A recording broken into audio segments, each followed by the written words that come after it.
Avant qu'Adam ne respire son premier souffle, la terre gémissait déjà sous un mal que la Genèse ne raconte pas. Une blessure ancienne, cachée dans le silence des origines, attend d'être révélée. Il y a des questions que l'Église préfère ne pas poser à voix haute. Des questions qui dérangent, parce qu'elles ouvrent une porte sur un mystère plus vieux que l'humanité elle-même. Et pourtant, mon frère, ma sœur, il faut avoir le courage de regarder ce que le premier verset de la Genèse murmure entre les lignes. Car avant qu'Adam ne foule le jardin, avant que le premier souffle de vie n'anime un corps de poussière, quelque chose s'était déjà produit sur cette terre, quelque chose de grave, quelque chose que Moïse, sous l'inspiration de l'Esprit, a choisi de ne décrire qu'en 2 mots à peine, informe et vide. Ouvrez votre cœur avec moi sur ce texte. La Genèse ne dit pas que Dieu créa la terre informe et vide, elle dit que la terre devint informe et vide. La nuance est immense, et elle porte en elle une blessure ancienne que peu de prédicateurs osent sonder. Un Dieu d'ordre ne produit pas le chaos. Un Dieu de lumière ne façonne pas les ténèbres comme point de départ de son œuvre. Alors que s'est-il passé entre la création parfaite du commencement et ce tableau de désolation que l'esprit survolait, planant sur les eaux comme une mère penchée sur un enfant blessé? Charles Spurgeon, cet homme que Dieu a levé pour réveiller des milliers d'âmes endormies dans les bancs des églises, n'a jamais eu peur des textes difficiles. Il disait que la parole de Dieu ressemble à un champ que l'on croit avoir entièrement labouré, et où l'on découvre pourtant année après année de nouveaux sillons de vérité. Il enseignait que le premier chapitre de la Genèse cache plus qu'il ne révèle, et que celui qui s'arrête à la surface du texte passe à côté de la profondeur du dessein de Dieu. Cette blessure de la terre, cette rupture silencieuse avant même la formation de l'homme, n'est pas un détail que l'on peut balayer d'un revers de main. Elle nous parle d'un ordre brisé bien avant que le péché d'Adam n'entre dans le monde. Car voyez-vous, mes bien-aimés, l'Écriture nous révèle ailleurs qu'un être glorieux, couvert de pierres précieuses, parfait dans ses voies, dès le jour où il fut créé, marchait autrefois au milieu des pierres de feu. Ézéchiel nous parle de ce chérubin protecteur, établi sur la sainte montagne de Dieu, jusqu'à ce que l'iniquité soit trouvée en lui. Ésaïe, de son côté, décrit la chute fracassante de cet astre brillant, fils de l'aurore, précipité du ciel jusque dans les profondeurs de la fosse. Ces textes ne parlent pas d'Adam. Ils parlent d'un règne antérieur, d'une gloire déchue, d'une rébellion survenue dans des lieux que nos yeux n'ont jamais vus. Et si cette chute avait laissé une trace visible jusque sur cette terre que Dieu préparait pour l'homme? Ne vous y trompez pas. Je ne vous parle pas ici de spéculations vaines ou de doctrines étrangères à la foi. Je vous parle de ce que le texte hébreu lui-même suggère avec insistance, de ce que des générations de croyants sérieux ont médité avec crainte et tremblement. Le verbe employé au verset 2, dans sa forme originale, porte en lui l'idée d'un devenir, d'un changement d'état. La terre n'était pas ainsi au commencement. Elle l'est devenue. Et entre ces deux réalités se cache un jugement, une catastrophe, une blessure que le texte ne développe pas, mais que l'ensemble des Écritures nous permet d'entrevoir. Pensez à cela un instant. Si Lucifer, cet ange de lumière devenu prince des ténèbres, a été chassé du ciel avant la création de l'homme, où est-il tombé? Job nous dit que les fils de Dieu poussaient des cris de joie quand les fondements de la terre furent posés. Cela signifie qu'il existait déjà, à ce moment-là, une réalité céleste organisée, des êtres spirituels témoins de l'œuvre divine. Et c'est dans ce contexte que la rébellion a éclaté. Une guerre que nos yeux de chair ne peuvent contempler, mais dont les cicatrices, mes amis, ont peut-être marqué la matière elle-même bien avant qu'Adam n'ouvre les yeux dans le jardin d'Éden.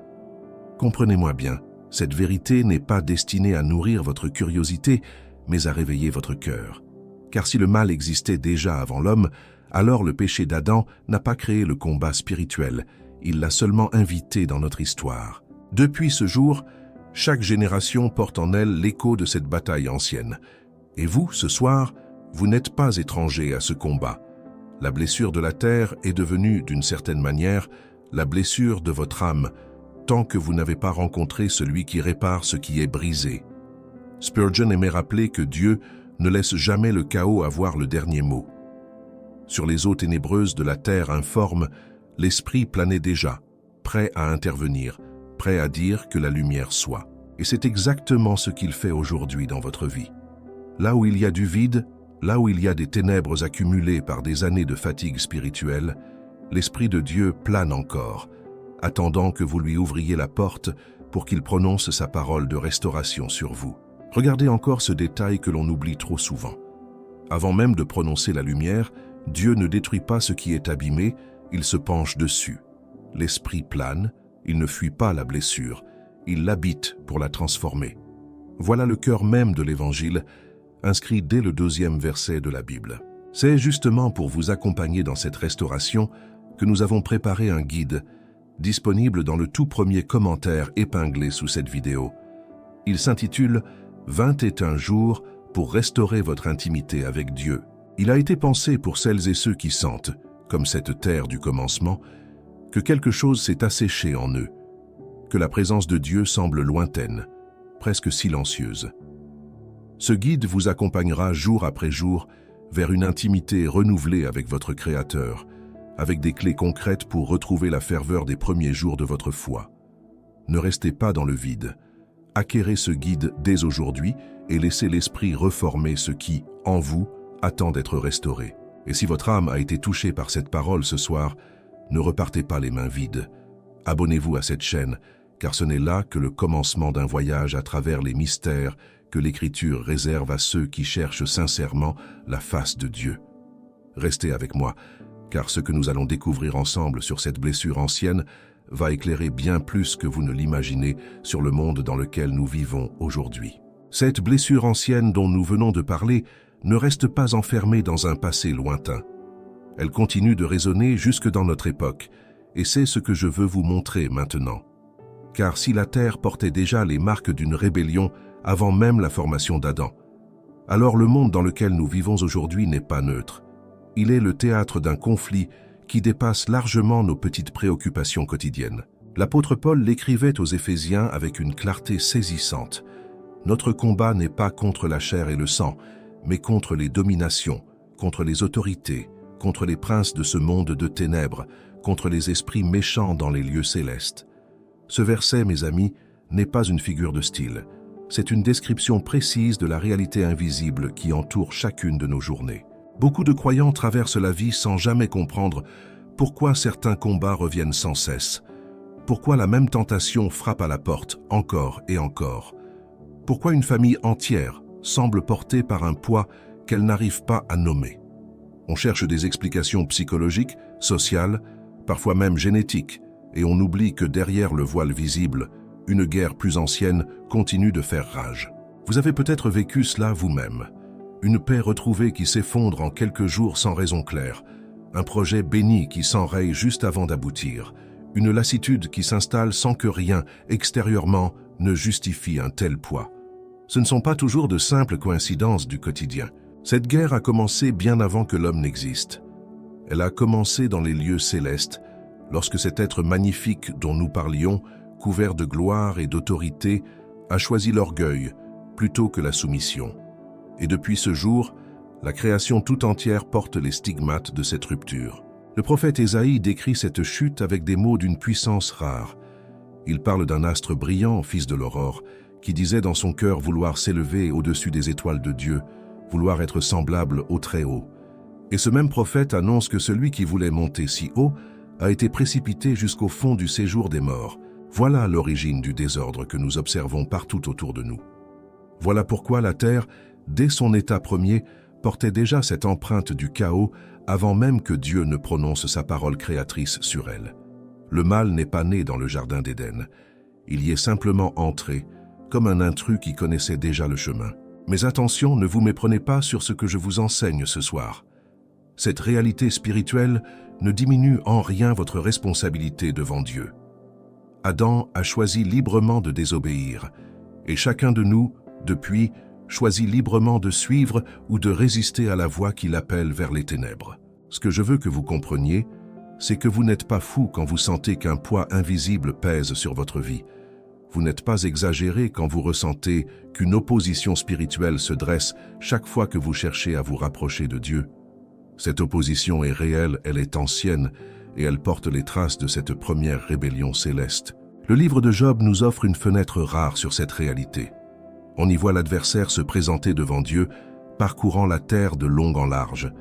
Cela signifie qu'il existe une activité spirituelle constante, une présence hostile qui observe, qui teste, qui cherche la moindre faille dans la vie des enfants de Dieu. Beaucoup de familles aujourd'hui vivent des tensions qu'elles ne savent pas nommer, des ruptures qui semblent surgir de nulle part, des enfants qui s'éloignent de la foi de leurs parents sans raison apparente, des couples qui s'aiment sincèrement, mais qui se déchirent sur des broutilles répétées.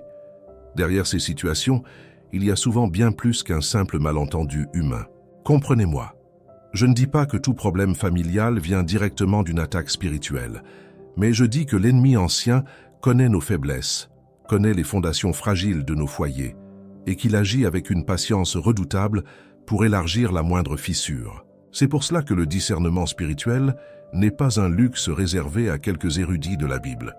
C'est une nécessité pour chaque croyant qui veut marcher avec droiture dans ce monde marqué par cette blessure originelle.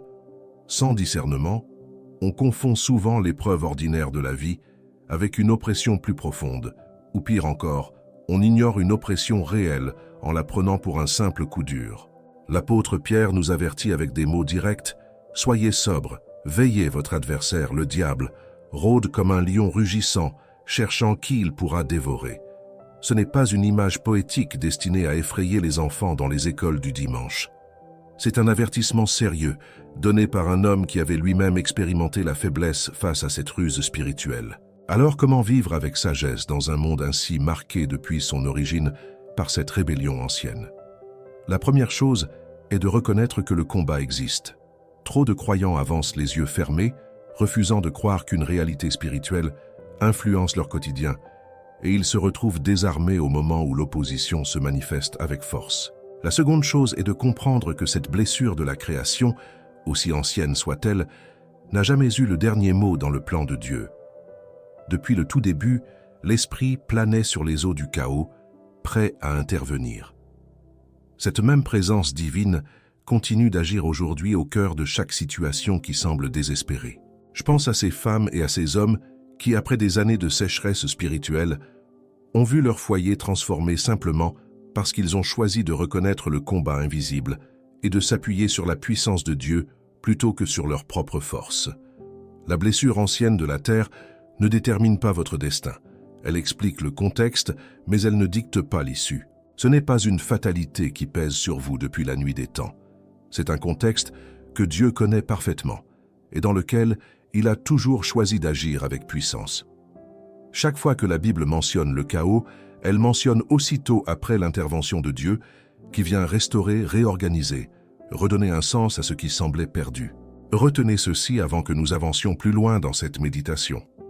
Connaître l'origine du combat vous donne les armes pour ne plus vous battre à l'aveugle.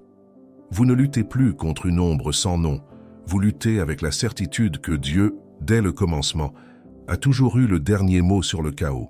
Cette certitude que Dieu garde toujours le dernier mot ne doit pourtant jamais vous rendre naïf face à la manière dont l'adversaire continue d'opérer. Car celui qui est tombé du ciel n'a pas disparu, il a changé de méthode. L'apôtre Paul avertit les Corinthiens d'une réalité que beaucoup préfèrent ignorer. Satan lui-même se déguise en ange de lumière. Ce n'est donc pas surprenant que ses serviteurs se déguisent aussi en serviteurs de justice. Voilà une parole qui devrait nous tenir éveillés, mes bien-aimés, car l'ennemi ancien de nos âmes n'agit presque jamais à visage découvert. Pensez à cela un instant. Si la première rébellion s'est produite dans les lieux célestes, dans un environnement de gloire et de beauté, alors comprenez que le mal ne se présente pas toujours sous une forme grossière ou repoussante. Il vient souvent enveloppé de belles paroles, de promesses séduisantes, d'une apparence de piété qui trompe même les cœurs les plus sincères. C'est pour cela que tant de croyants sincères se retrouvent égarés sans même s'en rendre compte. Ils ne sont pas tombés dans un piège grossier. Ils ont suivi une lumière qui ressemblait à celle de Dieu, mais qui n'en avait que l'apparence. Vous avez peut-être connu quelqu'un dans votre entourage qui s'est ainsi éloigné petit à petit, sans crise soudaine, sans rupture visible. Un glissement lent, presque invisible, comme une barque qui dérive doucement loin du rivage sans que le passager ne sente vraiment le courant l'emporter au loin. L'apôtre Jean nous donne une instruction précieuse à ce sujet. Il nous dit de ne pas croire à tout esprit, mais d'éprouver les esprits, pour savoir s'ils sont de Dieu. Cette instruction suppose que le discernement n'est pas une option réservée à quelques experts, mais une responsabilité confiée à chaque enfant de Dieu. Combien de foyers ont été divisés par des enseignements qui semblaient spirituels en surface, mais qui éloignaient discrètement les cœurs de la vérité de l'Écriture? Combien de personnes ont suivi des voies charismatiques, pleines d'assurance et de charisme, pour découvrir des années plus tard qu'elles avaient été conduites loin du chemin étroit? Le Seigneur Jésus lui-même a mis en garde ses disciples contre ce danger avec des mots d'une force particulière. Il leur a dit de se garder des faux prophètes qui viennent à eux en vêtements de brebis, mais qui, au-dedans, sont des loups ravisseurs. Cette image n'a rien perdu de sa pertinence aujourd'hui. Regardez autour de vous, mes amis. Combien de messages circulent, prétendant venir de Dieu, promettant prospérité sans sacrifice, guérison sans repentance, bénédiction sans obéissance. Ces messages flattent la chair, mais ils affaiblissent l'âme. Ils ressemblent à de la nourriture, mais ils n'ont aucune valeur nutritive pour l'esprit. La blessure ancienne dont nous parlions depuis le début de cette méditation continue donc de se manifester de façon subtile dans notre époque. Elle ne se limite pas à des catastrophes visibles ou à des tragédies spectaculaires. Elle s'infiltre dans les enseignements, dans les relations, dans les choix quotidiens qui semblent anodins mais qui, additionnés les uns aux autres, éloignent une âme de la présence de Dieu. Je pense à ces personnes qui, avec une sincérité réelle, cherchent Dieu, mais qui se laissent guider par leurs émotions plutôt que par la parole. Elles suivent ce qui leur procure une sensation de paix immédiate, sans vérifier si cette paix vient réellement de l'esprit ou d'une contrefaçon habile de cet esprit. C'est ici que l'importance de la parole de Dieu prend tout son sens. Le psalmiste déclare que la parole de Dieu est une lampe à ses pieds et une lumière sur son sentier. Sans cette lampe, on avance à tâtons dans un monde où les ombres savent imiter la lumière avec une habileté redoutable. Beaucoup me demandent comment reconnaître si une parole, un enseignement ou même une expérience spirituelle vient réellement de Dieu. La réponse n'est pas compliquée, même si elle demande de la rigueur. Toute vérité spirituelle doit s'aligner avec l'ensemble de l'Écriture, jamais avec un seul verset sorti de son contexte pour justifier une conduite ou une doctrine douteuse. L'Esprit de Dieu ne se contredit jamais. Il n'inspire pas aujourd'hui ce qu'il a condamné hier dans sa parole. Si un enseignement vous éloigne de l'humilité, de la repentance, de l'obéissance à Dieu, alors quelle que soit la beauté de son emballage, il ne vient pas du ciel. Cette vigilance n'est pas destinée à créer en vous une peur permanente ou une méfiance maladive envers tout ce qui touche au spirituel. Elle est destinée à vous ancrer plus profondément dans la vérité, afin que vous puissiez discerner avec assurance ce qui édifie votre âme de ce qui la fragilise lentement. Songez à Ève dans le jardin. La ruse employée contre elle n'était pas un mensonge grossier et évident. C'était une torsion subtile de la vérité, une question posée avec habileté, une promesse qui ressemblait à une élévation spirituelle. Elle n'a pas choisi le mal en le reconnaissant comme tel. Elle a choisi ce qui lui semblait bon, agréable et propre à donner de l'intelligence. Voilà exactement la stratégie qui continue d'opérer aujourd'hui à travers tant de courants qui se prétendent chrétiens sans l'être véritablement. Ils empruntent le vocabulaire de la foi. Ils citent parfois même les Écritures. Mais ils détournent le sens profond de la parole pour servir des intérêts qui n'ont rien à voir avec le royaume de Dieu. Certains vous diront que la repentance est une notion dépassée, que la sainteté est une contrainte inutile, que Dieu ne demande plus aujourd'hui ce qu'il exigeait autrefois. Ce sont exactement les mêmes échos que ceux entendus dans le jardin, simplement habillés de vocabulaire moderne et de raisonnements séduisants. Ne laissez donc jamais votre garde spirituelle s'endormir. La blessure ancienne de la création continue de produire ses effets, mais Dieu, dans sa fidélité, vous a donné tous les outils nécessaires pour ne pas être trompé. Sa parole, son esprit et la communion avec d'autres croyants sincères forment un rempart solide contre les ruses les plus habiles de l'adversaire. Ce rempart ne se construit pas en un jour.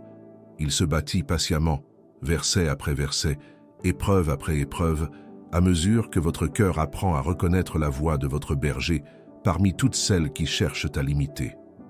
Plus vous connaissez cette voix, plus les contrefaçons deviennent évidentes, même les plus raffinées. Cette vérité nous conduit maintenant vers un aspect encore plus intime de ce combat, celui qui touche directement votre cœur, vos silences et votre relation quotidienne avec votre Créateur. Il y a des nuits où l'on prie sans vraiment sentir que quelqu'un écoute, où les mots sortent de la bouche mais semblent tomber dans le vide, comme s'ils frappaient un plafond fermé. Vous connaissez peut-être cette sensation, et je ne vais pas prétendre le contraire devant vous ce soir. Ce plafond de silence n'est pas une invention de votre esprit fatigué. Beaucoup l'ont ressenti avant vous, des hommes et des femmes que la Bible présente pourtant comme des exemples de foi solide. Ce n'est donc pas un signe que quelque chose ne va pas chez vous en particulier.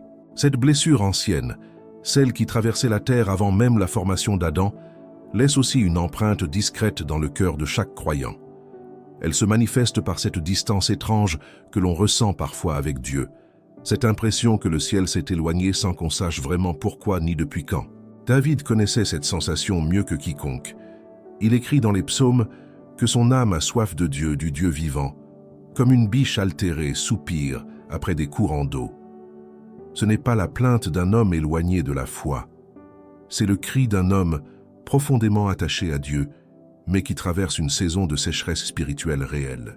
On imagine souvent, à tort, que la maturité spirituelle élimine ces moments de vide, comme si prier plus longtemps ou plus souvent garantissait automatiquement une sensation constante de proximité avec le ciel. Or, l'Écriture elle-même dément cette idée. Même les plus grands hommes de Dieu ont connu ces traversées silencieuses. Job, au cœur de sa souffrance, criait qu'il allait à l'Orient et Dieu n'était pas là, à l'Occident, et il ne l'apercevait pas. Voilà un homme droit, intègre, craignant Dieu, et pourtant plongé dans une obscurité qui semblait ne jamais vouloir se lever. Cela ne signifie pas que Dieu avait disparu. Cela signifie que la présence de Dieu ne se mesure pas toujours à ce que nos sens perçoivent. Comprenez bien ceci, mes amis. Le sentiment d'éloignement n'est pas toujours le signe d'un péché caché ou d'une désobéissance secrète. Parfois, c'est simplement le fruit d'une vie fatiguée, d'un cœur épuisé par les responsabilités, par les deuils, par les années qui s'accumulent sans que l'on ait pris le temps de respirer devant Dieu. Vous portez peut-être ce fardeau depuis longtemps sans oser le nommer. Vous continuez à aller à l'église, à lire quelques versets, à prier machinalement avant de dormir, mais au fond de vous, quelque chose s'est asséché. La ferveur des premiers jours de votre foi vous semble aujourd'hui aussi lointaine qu'un souvenir d'enfance. C'est justement dans ces moments-là que l'ennemi ancien, celui dont nous parlions plus tôt dans cette méditation, aime insinuer que Dieu vous a abandonné, que votre foi n'a plus de sens, que vous feriez mieux de tout laisser tomber et de retourner à une vie plus légère en apparence. Ce sont des mensonges anciens, aussi vieux que la rébellion qui a marqué cette terre avant même la venue d'Adam. La vérité, elle, est différente. Jacques nous enseigne qu'il faut approcher de Dieu et il approchera de nous. Ce verset contient une promesse magnifique. Dieu ne demande pas que vous ressentiez d'abord sa présence pour vous rapprocher de lui. Il vous demande de faire le premier pas, même dans le sec, même dans le silence, et sa promesse est qu'il viendra à votre rencontre. Beaucoup pensent que la relation avec Dieu doit toujours être portée par une émotion intense, une chaleur ressentie, une paix palpable. Mais la foi mature apprend à marcher aussi dans les jours où l'émotion se tait. Elle apprend à continuer de chercher Dieu, non pas parce que cela procure une sensation agréable, mais parce que c'est la vérité, et que la vérité ne dépend pas de nos états d'âme. Pensez à un couple marié depuis des décennies. L'intensité des premiers rendez-vous a naturellement changé avec le temps, mais cela ne signifie pas que l'amour a disparu. Il s'est simplement transformé, approfondi, ancré dans une fidélité qui ne dépend plus des papillons dans le ventre. Votre relation avec Dieu suit parfois ce même chemin, et ce n'est pas un signe d'échec, c'est un signe de croissance. D'ailleurs, ce sont souvent les saisons les plus silencieuses qui préparent les révélations les plus profondes. L'histoire biblique regorge de figures qui ont traversé de longues périodes d'attente avant de voir Dieu agir de façon manifeste.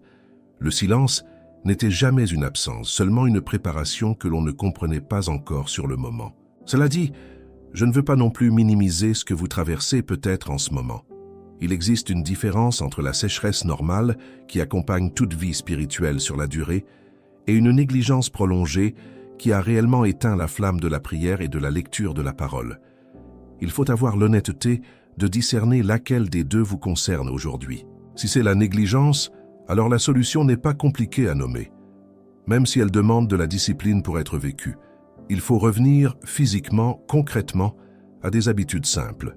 Ouvrir la Bible même sans envie particulière, prier même quand les mots semblent creux, se rassembler avec d'autres croyants même quand on préférerait rester seul chez soi. Si c'est la sécheresse normale, alors la solution n'est pas de forcer une émotion qui ne vient pas, mais de persévérer avec patience, en sachant que Dieu honore la fidélité silencieuse bien plus que l'enthousiasme passager.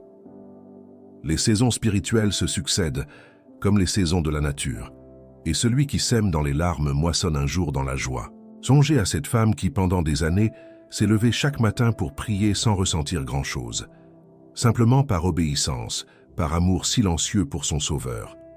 Un jour, sans prévenir, Dieu a visité son cœur d'une manière si puissante qu'elle a compris que toutes ces années de fidélité discrète n'avaient jamais été vaines aux yeux du ciel. Votre relation avec Dieu n'est pas mesurée par l'intensité de vos émotions du moment, mais par la constance de votre cœur tourné vers lui, même lorsque tout semble silencieux. Cette blessure ancienne de distance que vous ressentez parfois n'a pas le dernier mot sur votre histoire avec votre Créateur. Elle raconte une saison, pas une identité. Elle décrit ce que vous traversez, jamais ce que vous êtes devenu aux yeux de Dieu. Et c'est précisément cette distinction que le cœur fatigué oublie le plus souvent, confondant un passage difficile avec une condamnation permanente qui n'existe que dans son imagination. Et si cette blessure ancienne, celle qui marquait la terre avant même le premier souffle d'Adam, n'était en réalité que le prologue d'une histoire bien plus grande, une histoire où Dieu ne se contente jamais de constater le chaos, mais où il s'engage personnellement à le transformer. C'est là, je crois, le message le plus urgent que cette méditation peut vous laisser ce soir.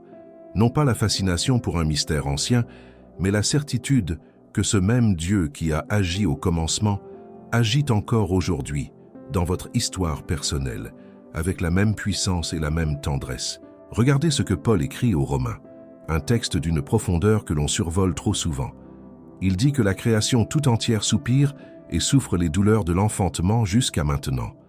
La création elle-même attend avec un ardent désir la révélation des fils de Dieu.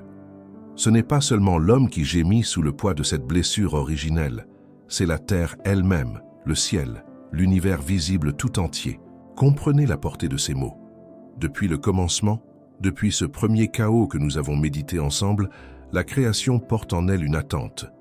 Elle n'a jamais accepté sa condition brisée comme une fatalité définitive. Elle soupire vers la restauration promise, comme un malade soupire vers la guérison qu'il sait déjà venir.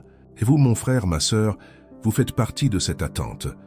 Votre propre vie, avec ses fractures, ses années de sécheresse, ses combats invisibles, n'échappe pas à cette même dynamique.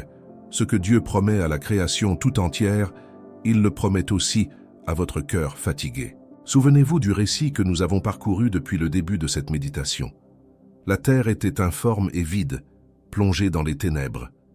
Et pourtant, l'Esprit de Dieu planait déjà sur les eaux, prêt à intervenir. Ce moment précis, ce basculement entre le chaos et l'ordre, entre les ténèbres et la lumière, résume toute l'œuvre de Dieu à travers l'histoire.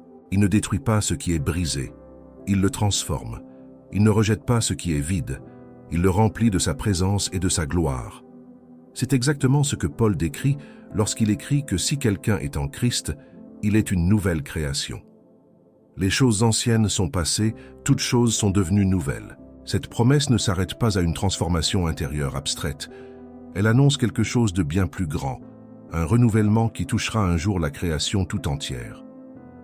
Jean, dans sa vision reçue sur l'île de Patmos, voit un nouveau ciel et une nouvelle terre, car le premier ciel et la première terre avaient disparu. Il entend une voix puissante déclarer que Dieu essuiera toute larme des yeux, qu'il n'y aura plus de mort, ni de deuil, ni de cri, ni de douleur, car les premières choses auront disparu. Voilà l'aboutissement final de cette histoire qui a commencé dans le chaos et la blessure. Elle se termine dans la restauration parfaite, définitive, sans aucune trace de la première rupture. Entre ces deux extrémités, le commencement blessé et la fin restaurée, se trouve votre propre existence. Vous vivez précisément dans cet entre-deux, dans cette tension entre ce qui a été brisé et ce qui sera un jour totalement rétabli. Et c'est justement dans cette tension que Dieu vous appelle à marcher avec espérance plutôt qu'avec résignation.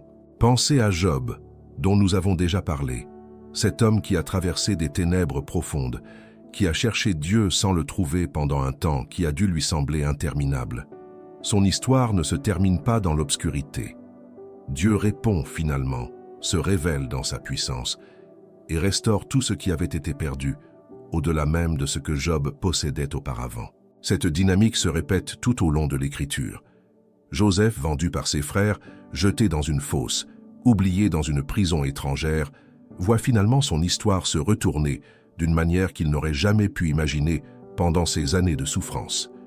Il déclare lui-même à ses frères que ce qu'ils avaient pensé en mal, Dieu l'a pensé en bien. Voilà le schéma que Dieu répète depuis la fondation du monde. Le chaos n'a jamais le dernier mot. La blessure, aussi profonde et ancienne soit-elle, n'est jamais la conclusion finale de l'histoire lorsque Dieu s'en mêle. Il transforme les fosses en tremplins, les déserts en chemins, les larmes en semences porteuses d'une moisson future. Vous avez peut-être du mal à croire que votre situation puisse suivre ce même chemin.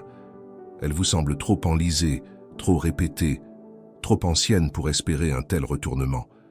Mais rappelez-vous que la terre elle-même, plongée dans le chaos le plus total, n'avait rien à offrir pour mériter la parole créatrice de Dieu. Elle a simplement été là, exposée, et Dieu a agi. Alors regardez votre propre vie à travers ce prisme, ne serait-ce qu'un instant.